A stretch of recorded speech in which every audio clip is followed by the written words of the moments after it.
예, 한판몰핀 민동기 평론가 함께하겠습니다. 어서 오십시오. 안녕하십니까.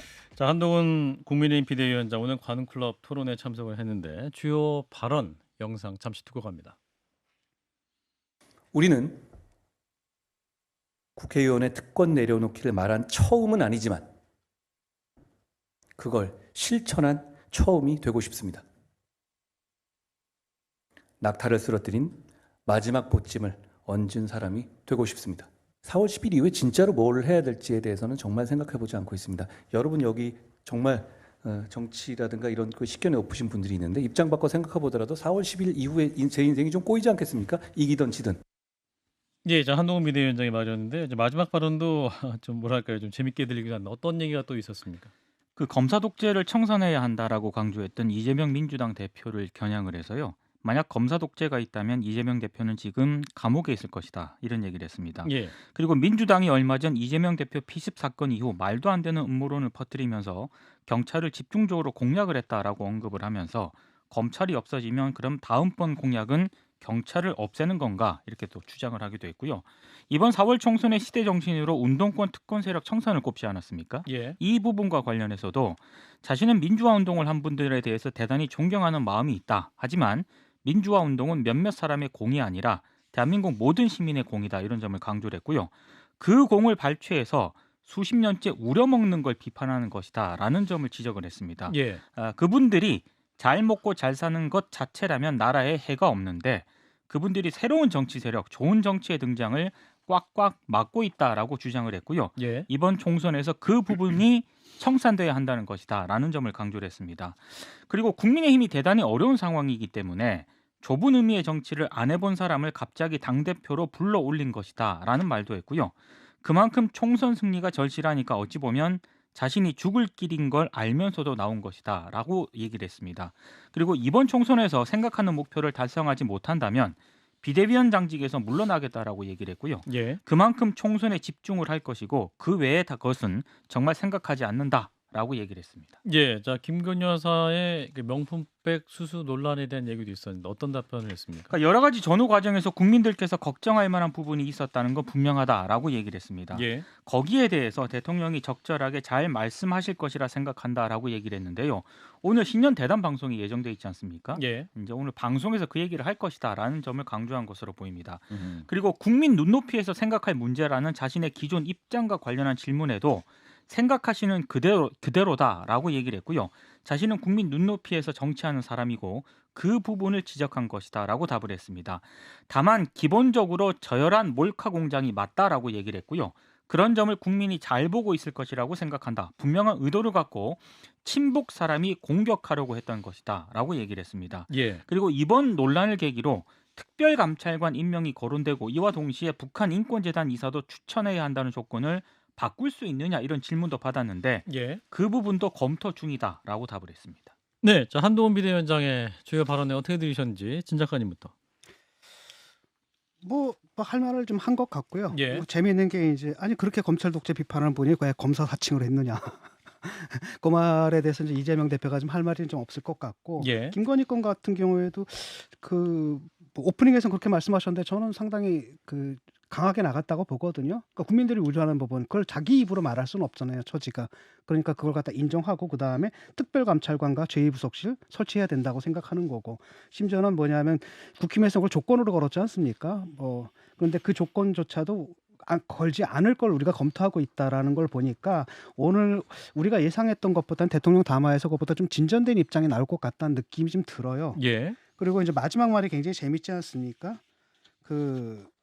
이기든 지든 내 인생이 꼬이지 않겠느냐. 예. 그 말은 뭐냐면 이길 경우에는 이제 바로 뭡니까 레임덕이 시작될 수가 있거든요. 대통령 대통령 레임덕이 레임덕. 권력에 이제 자기한테 쏘이니까 당연히 견제가 들어올 것이고 예. 그걸 자기가 견뎌낼 수 있겠느냐. 음. 그다음에 지면은 뭐 결국은 자기가 이제 정치 생명이 굉장히 큰 위기를 맞는 거고 예. 그래서 결국 죽는 길이라는 건 나 알고 왔다. 예. 그러니까 내가 독배를 알고도 맞았다. 그 음. 얘기를 좀 한 부분이죠. 그게 참 재밌게 들립니다. 예, 박 실장님. 저도 일단 뭐 김건희 여사 백부터 얘기하면 진 교수님 말대로 대통령과 바로 2차로 큰 충돌을 할 수 없으니 완고법을 썼겠다 싶은데 일단 오늘 저녁에 방영된 KBS의 대담에서 대통령이 어느 수위에서 얘기하냐. 그러면 거기에 대해서 한동훈 비대위원장이 어떤 정도로 얘기하느냐. 만약에 어수선한 상황에서 그냥 이래저래 하다가 백을 받았는데 뭐 이런 상황 자체가 좀 아쉽다, 유감이다. 예. 요 정도로 나오면 이거는 좀 공정하지 않은 권력이라고 볼 수가 있고요. 왜냐하면 국민이 다 봤잖아요. 고가의 백을 그냥 받은 겁니다. 예. 상당히 단순해요. 누가 얹어준 것도 아니고 받은 거예요. 주니까 받은 겁니다. 단순한 상황에 대해서 뭐 상황이 어떻다 이런 여러 가지 앞에 수식어들은 저는 불필요하다고 보고 예. 그러면 대통령이나 한동훈 비대위원장이나 공정을 최우선 가치로 했던 검사의 인상으로 남아 있는데 그걸 과연 지켜갈 수 있느냐 이게 이제 저는 관건으로 좀 봐야 될 것 같고요. 예. 또 하나 아까 이기든 지든 이거는 저도 좀 재밌는 맥락인데 제 인생 꼬일 것 같지 않습니까? 이기든 지든 무심결에 나왔거든요. 대통령과의 갈등을 이미 내정하고 있었다라는 생각도 좀 듭니다. 아, 꼬인다는 게 대통령과의 갈등을 상징적으로 표현한 겁니까? 그건 뭐 저 순전한 제 해석인데 약간 내가 이기는데 왜 인생이 꼬입니까? 약간 물론 뭐 대선 주자로 그럼 분류되면 이것도 꼬일 수도 기분 있겠지만 나쁠 수도 있겠네요. 대통령이 이 얘기를 들었으면. 이건 저의 그냥 상상인데 저의 예. 해석인데 예.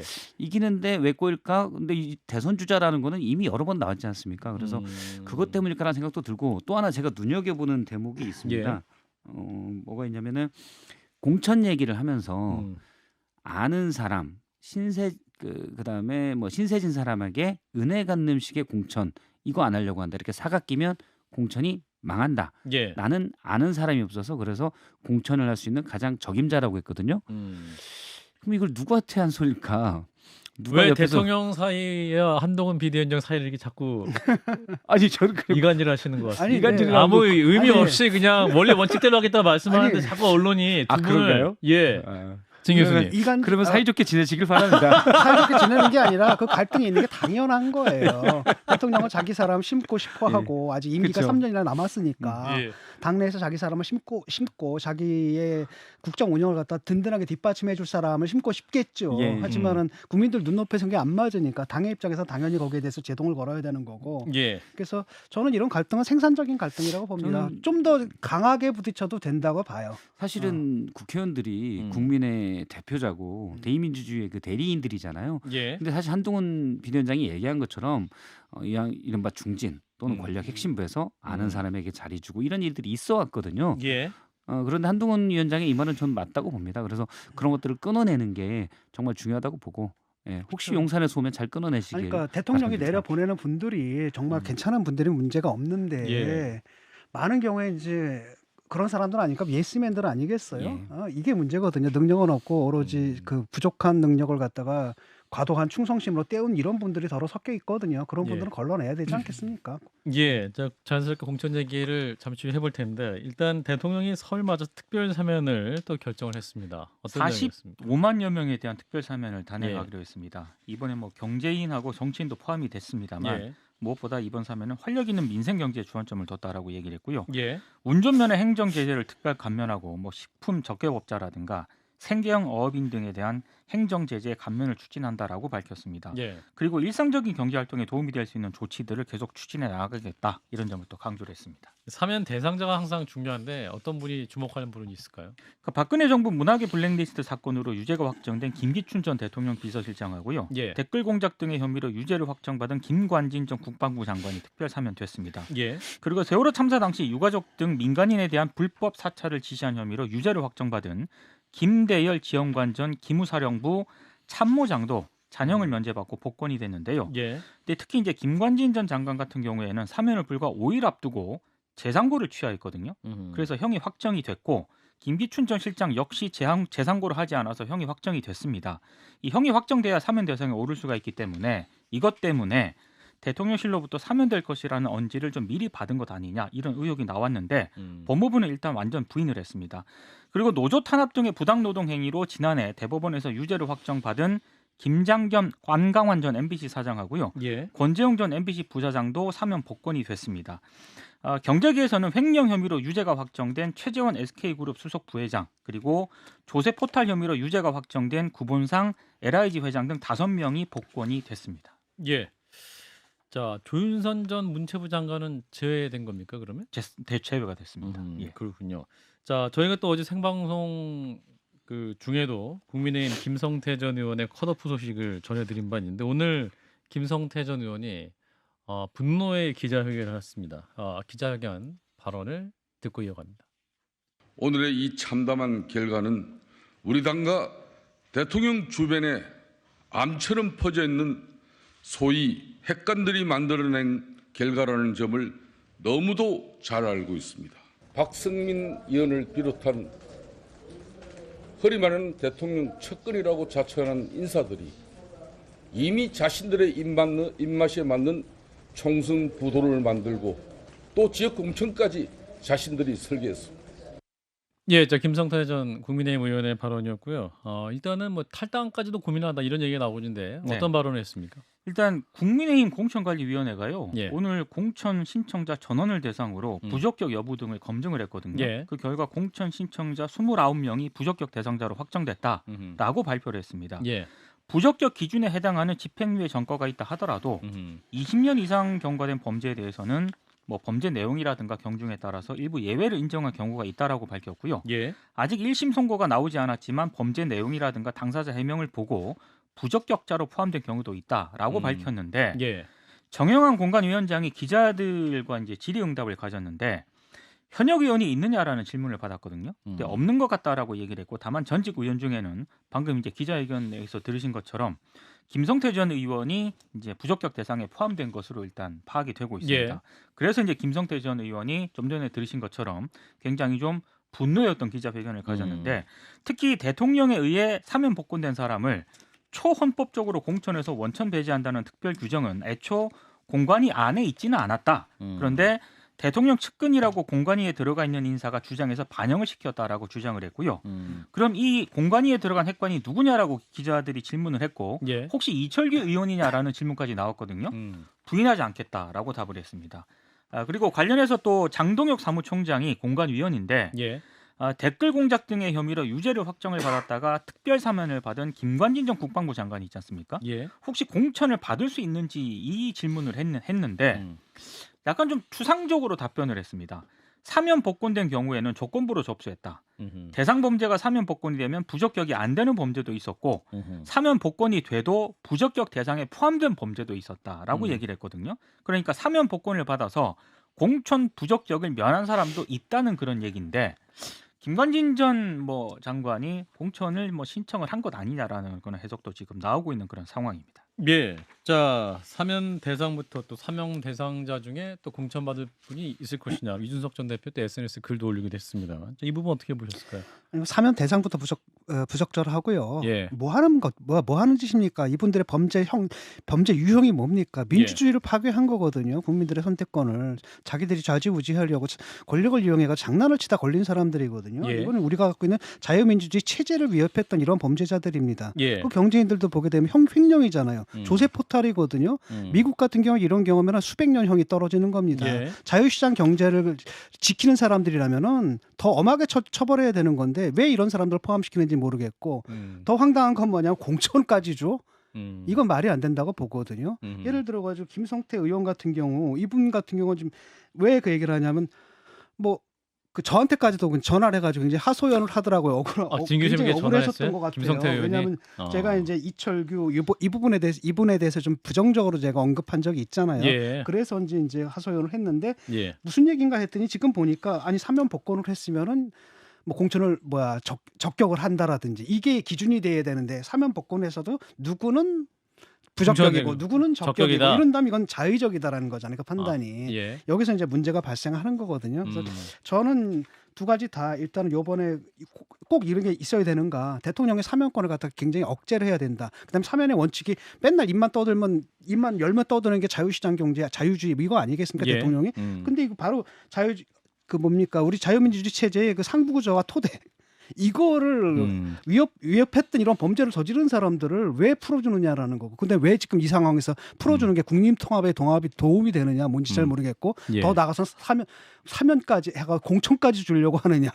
또 그걸 위해서 갑자기 공천의 기준까지도 지금 자의적으로 만들었느냐. 이걸 좀 지적하고 싶어요. 박 실장님. 이 예를 김관진 전 안보실장이나 김기춘 전 비서실장 수사하고 기소한 게 윤석열 중앙지검장 때거든요. 예. 그러면 본인이 죄가 있다고 해놓고는 죄는 있지만 고생했네. 국민 통합을 위해서 사면시켜줄게. 없었던 걸로 한 것이죠. 예, 명분은 이제 국민 통합이 되는데 그러면 국민 통합이 그렇게 정말 그렇게 중요하게 생각을 하면 야권하고 통합을 해야 돼요. 화해를 일단. 야당 대표도 한 번도 안 만났고 야당에는 맨날 특권 세력 청산이라고 하는데 예. 이게 지금 양쪽에 갈라져 있는 감정들이 사회적 문제고 크다고 누구나 지적하지 않습니까? 근데 왜 자기 편끼리만 자꾸 화해하고 통합합니까? 이건 국민 통합의 명분이 없는 거고요. 또 재상고를 취하하거나 또는 재상고를 하지 않았다. 이 예. 부분도 의심이 가는 게 쉽게 말하면 그런 거잖아요. 상고를 한다는 건 유죄 판결이 나왔는데 나 죄 없어. 다시 봐줘라는 건데 그렇게 계속 하다가 갑자기 하지 않았거든요. 쉽게 표현하면 생각해보니 죄가 있는 것 같아. 그래 유죄 인정할게 이거거든요. 갑자기 바뀌었습니다. 그리고 5일 뒤에 그 형이 확정되면서 사면을 받았어요. 어느 누가 법무부에서는 사면 대상자랑 협의하지 않았다. 당연히 그렇게 얘기했지만 어느 누가 이걸 어떤 교감도 없었다고 믿겠습니까? 죄가 없다고 계속 주장하던 사람이 갑자기 지쳤다. 죄를 인정할게. 누가 그럽니까? 이건 사실은 이런 부분도 절차상 전혀 납득이 그거야 안 뭐 되는 부분입니다. 흘린 거고 그 전 정권에서도 있었던 예. 일이었고 뭐 당연한 거라고 봅니다. 뭐 그럴 수 있긴. 네. 예. 그러니까 김관진 이분인데 이게 이제 저는 좀 이해가 좀 잘 안 되는 거지만 예. 이게 보수층에 이게 스토리텔링이 있거든요. 보수층의 서사가 뭐냐면 이분이 뭐 국방장관 시절인가 북한 사람들 만나면 허리 안 굽히고 막 뻣뻣하게 그때 악수할 때 허리를 허리 꼿꼿이 굳이 그다음 인상 팍 굳히고 그러니까 우리가 볼 때는 코미디인데 이게 보수층에는 굉장히 어필하는 겁니다. 장수의 기계를 보여줬다라는 뭐 이상한 서사가 있어요. 예. 그 서사에 맞춰 좀 들어가는 것 같거든요. 예, 일단 뭐 실제 뭐 사면된 분들이 공천에 확정될지 뭐 이 부분 좀 보야 될 것 같긴 한데 자, 일단 사면 얘기까지 했고요. 자, 정부의 의대 정원 확대 방침 지금 의사협회가 총파업 준비하고 있다. 지금 오늘 저녁에도 어떤 대책 논의를 하겠다 이러는 거죠? 그 의협 대의원 대회가요. 임시 대의원 총회를 오늘 8시에 이제 열기로 했는데요. 예. 일단 뭐 모든 대의원들이 참석이 어려울 수가 있기 때문에 비대면 방식도 활용한다는 그런 방침인데 예. 의사들의 집단 어떤 그런 행동, 집단 폐업 뭐 이런 부분에 대해서는 상당히 여론이 높은 그런 상황입니다. 예. 자, 그럼 여기서 의사협회 입장을 들어보겠습니다. 대한의사협회 서정성 총무이사를 연결합니다. 이사님 나와 계시죠? 네, 안녕하세요. 예. 자, 의협이 이제 정부가 일방적으로 의대 증원 정책을 발표할 경우에 총파업에 돌입하겠다. 예, 최후 통첩을 했는데 이제 결국 정부가 발표를 했습니다. 내년도 대입부터 입학 정원을 2,000명 늘리기로 했는데, 자, 의협의 입장 간단하게 말씀해 주실까요? 매우 좀 참담한 심정인데요. 예. 국민의 건강과 또 삶에 직결되는 의사 수, 즉 의대 정원 증원의 문제를 예. 정책적으로 접근하고 풀어야 하는데 정치화되어 있어 진행되는 것 같아서 매우 안타깝습니다. 정치화돼 복지장관을 비롯한 정부 관계자들이 과학적이고 합리적인 방식으로 예. 의료계와 논의하여 결정하겠다고 수차례 이야기했는데도 불구하고 예. 전혀 과학적이지 않고 논의 없이 일방적 그리고 독단적으로 결정해서 발표한 것이 큰 문제입니다. 그럼 이제 총파업 돌입 시점이 언제일까요? 이제 파업을 하는 건 기정사실화 된 겁니까? 그렇지 않습니다. 오늘 저녁에 이제 열릴 예. 전국 의사 대의원 총회에서 논의하고 결정할 사항입니다. 아하. 그 지난 2020년 문재인 정부 때도 의대 증원 이슈로 의사단체 총파업이 있지 않았습니까? 그때 이제 전공의의 80%가 파업에 참여하면서 의료 대란이 벌어졌는데 이번에도 뭐 어쩌면 그거보다 더 크게 벌어질 것 같다는 느낌도 좀 들거든요. 어떻습니까? 의료 공백이 있어서는 안 되겠죠. 예. 그리고 불합리하고 또 잘못된 정책이 시행된다면 또 퇴화가 안 되는데 그래도 의사 표현은 해야 할 것 아닙니까? 의료 공백이 다소 예상되더라도 잘못된 것은 바로 잡아야 할 텐데요. 물론 국민들께서 우려하시는 생명을 담보로 하는 파업은 있어서는 안 되겠죠. 그래서 더욱 정부가 의료계뿐 아니라 모든 분야에 합리적이고 또 객관적인 자세로 소통을 하면서 정책을 추진하였으면 하는 바람입니다. 대통령실 입장 들어보면 지난 이미 1년 동안 매주 만나서 진정성을 가지고 얘기를 했다. 그 시간이 이미 1년이 넘었다. 그리고 다른 필수 정책이나 의료 수가 등에 대해서는 입장을 들어줬다. 이렇게 선을 긋고 있는데 어떻게 답하시겠습니까? 그게 좀 답답한 말씀인데요. 예. 저희들이 지난 1년간 운영을 했습니다. 예. 그래서 정부와 이제 대화를 했는데요. 예. 자, 이사님. 예. 다른 사람들이 의견을 주고 받았지만 예. 의대 정원 운영과 관련해서는 단 한 번도 언급을 하지 않았습니다. 27자까지 하였었는데 23자 때는 심지어 의료계가 먼저 정원 수를 논의하자고 했는데도 말입니다. 네네. 그러면 핵심 이슈에 대해서는 정부가 의사협회랑 어떠한 모든 걸 터놓고 투명하게 얘기를 하지 않았다. 근데 갑자기 일방적으로 발표를 해서 의사협회는 지금 당황스럽고 지금 총파업 논의까지 하고 있는 상황이다. 이렇게 이해하면 되는 건가요?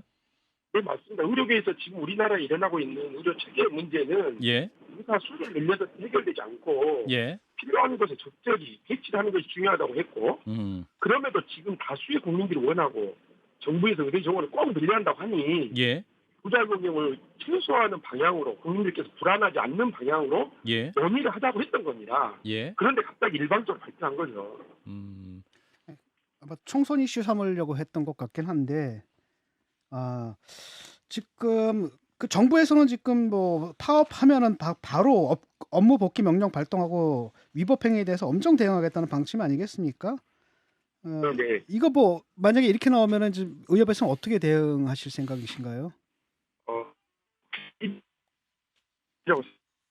예, 자 이사님 지금 전철에서, 그러니까 기차에서 지금 전화를 받고 해서 음질이 좀 고르지 않은 상태인데요. 이사님 다시 말씀해 주실까요? 내 자리라고 생각하는데요. 예, 다만 시작하지도 않았고 결정되지도 않은 파업에 대해 미리 과잉 대응을 하는 거 보니까 예, 정부에서도 이게 좀 문제가 있는 정책으로 생각하는 건 아닌지 궁금합니다. 아, 지금 전공의를 조사하면서 겁박하고 있고요. 예, 의대생 동향을 살핀다며 의과대학과 병원에 지금 지침을 내리고 있는 상황입니다. 아, 지금 정부의 대응은 좀 겁박 수준이다. 아, 뭐 이게 좀 음질이 그게 좋지는 않지만, 그래도 요즘은 꼭 좀 드리고 싶은데, 그러니까 이제 의사협회가 이렇게 또 네. 반발하고 파업까지 예고하는 상황에 대해서 일반 국민들은 이제 의사협회의 어떠한 여러 주장에 대해서 이해를 잘 못하시고 오히려 좀 의사들이 밥그릇을 지키려고 파업하는 것이다라고 인식하는 분도 굉장히 많습니다. 이 부분에서는 협회가 좀 더 설득력 있게 말씀해 주셔야 될 것 같습니다. 어떤 부분이 가장 중요하다고 판단하시는 겁니까?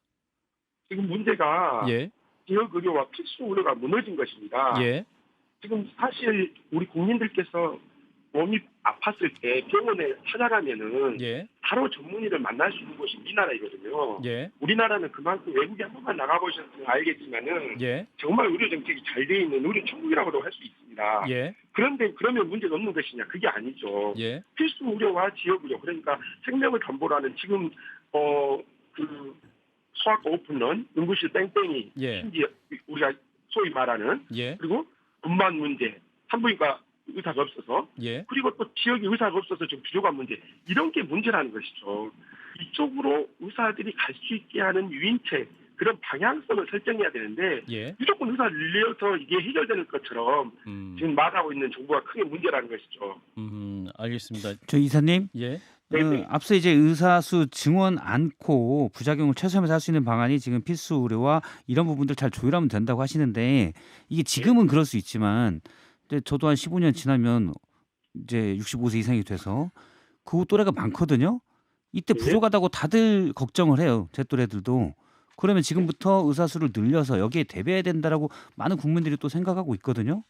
네. 이 답변 듣고 마무리하겠습니다. 이사님 답변 아, 주실까요? 예, 방금 말씀하신 것처럼 의사 수가 예. 지금 나온 인원으로도 적정하게 잘 배치를 하면 부족하지 않다고 지금 되어 있고요. 예, 심지어 일본을 비교를 해도 의사 수가 1000명당 2.6명으로 똑같습니다. 고령화가 15년, 20년 빠른 일본도 예, 지금 우리나라와 의사 수가 같고 또 지금 일본을 줄이겠다고 그러거든요. 그래서 현재 나와 있는 인원으로도 충분히 배치를 잘하면 부족하지 않게 국민들이 걱정하시지 않게 잘 의료 체계가 현실화될 수 있다. 이건 복지부가 인정하는 상황이었거든요. 예, 그런데 갑자기 지금 의대 증원으로 의대 증원도 최소화할 줄 알았는데 이렇게 갑자기 이 많은 수를 지원시키는 것은 교육의 문제이기도 하고 교육의 질 저하의 문제일 수도 있고 이 나온 의사들이 굉장히 엄청난 국민의 의료비를 상승시킬 수 있는 그런 요인이 될 수 있다. 필수 의료와 지역 의료가 해결되지 않으면서. 예. 자, 네, 이사님, 근데 이제 안철수 의원이 의사 출신이잖아요. 자, 이분이 이제 네네. 정부의 대책을 보면서 이 2,000명 증원해법은 서울의 피부과 2,000개 생기는 수준의 해법이다. 또 이렇게 말을 했는데 이 부분은 이사님 어떻게 판단하십니까? 극단적으로 말하면 그렇게도 말씀드릴 수 있는데요. 예, 그러니까 지역 의료와 필수 의료로 갈 수 있는 정책들이 예, 우선 선행되어야 된다는 것을 말씀드린 겁니다. 예. 그럼에도 불구하고 의사 수가 부족하다면 늘려야겠죠. 그런데 그런 정책들에 대해서는 지금 지난 신당과 전 사회를 충원시키면은 알겠습니다. 그쪽으로 의사가 다 문제가 해결될 것처럼 하는 것이 문제라는 거죠. 알겠습니다. 지금 음질이 안 좋아서요. 좀 이제 대책을 죄송합니다. 모시고 논할 수 있는 자리를 마련하겠습니다. 여기까지 듣겠습니다. 네네. 고맙습니다. 네, 감사합니다. 예, 대한의사협회 서정성 총무이사였습니다. 예. 일단 브리핑은 마무리하고요. 어제 저희 방송 2부 한판 내부자들 코너에서 개혁신당의 호남당원이 1000명에 못 미친다라는 김기현 논설실장의 발언이 있었는데요. 그 개혁신당 측에서 방송 등에 대한 정정을 요청해왔습니다. 현재 개혁신당의 호남당원 수는 5,000명 이상의 당원들이 가입돼 있고 최근 양양자 대표의 한국의 희망과의 합당 이후 호남당원 수가 더 늘었고 계속 늘고 있다라는 사실을 확인해줬고요. 김기현 실장의 자료는 당원 모집 초기 자료에 근거한 보도여서 현재 당원 상태와는 좀 큰 오차가 있었다라는 점을 말씀드립니다. 방송 내용이 정확하지 못했던 점에 대해 개혁신당 측에 사과의 말씀드리겠습니다. 자, 한판 브리핑은 여기까지입니다. 민동기 평론가였습니다. 고맙습니다. 고맙습니다.